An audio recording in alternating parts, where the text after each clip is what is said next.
Safari photo, circuit culturel et bien d'autres, la capitale gabonaise recèle d'importants trésors touristiques qui ne laissent personne indifférent.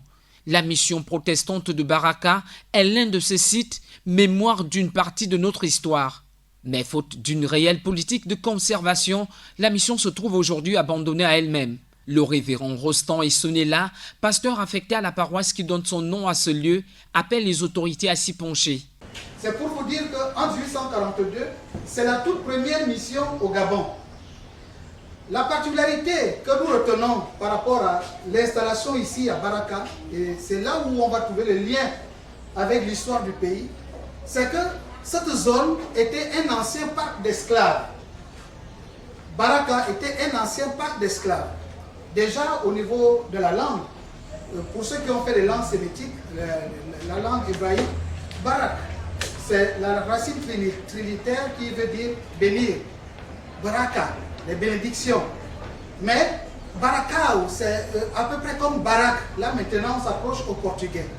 Mais cette Barak-là, c'était le lieu, le parc où on pouvait voir des esclaves. Si nous avions des vestiges, ça fait partie des doléances qu'on voudra formuler à M. le ministre du Tourisme. Nous avons encore des chaînes.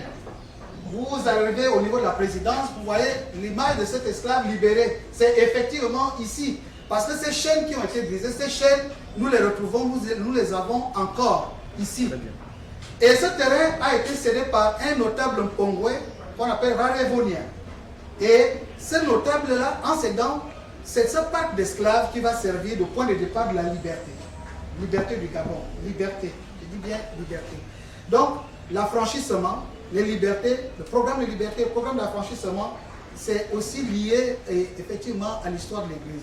C'est pourquoi je voulais revenir sur ce pan-là, que nous avons, Monsieur le ministre des Affaires étrangères, un pan à cultiver avec les États-Unis par rapport à ce lieu qui est un lieu historique. Et ce lieu détermine d'ailleurs la cartographie même de Libreville. Vous allez voir que Libreville Nord, c'est beaucoup plus catholique, trop français. Mais Libreville Sud, c'est beaucoup plus américain. Et que nous nous retrouvons ici avec des quartiers anglo-saxons tels que Glass, London, Ripon de Walker, ainsi de suite. C'est dû, non seulement il y avait un essor économique, commercial florissant, avec beaucoup de Tony Cookson, ainsi de suite, qui se sont installés depuis des luttes, mais c'est pour développer un autre pan, un autre volet économique avec les États-Unis. Cette mission protestante a été fondée par des révérends américains en 1842. Protestante lors de sa création, elle passa sous l'égide de la Société évangélique de Paris en 1894 et abrita la première école du Gabon où l'on enseigna longtemps l'anglais.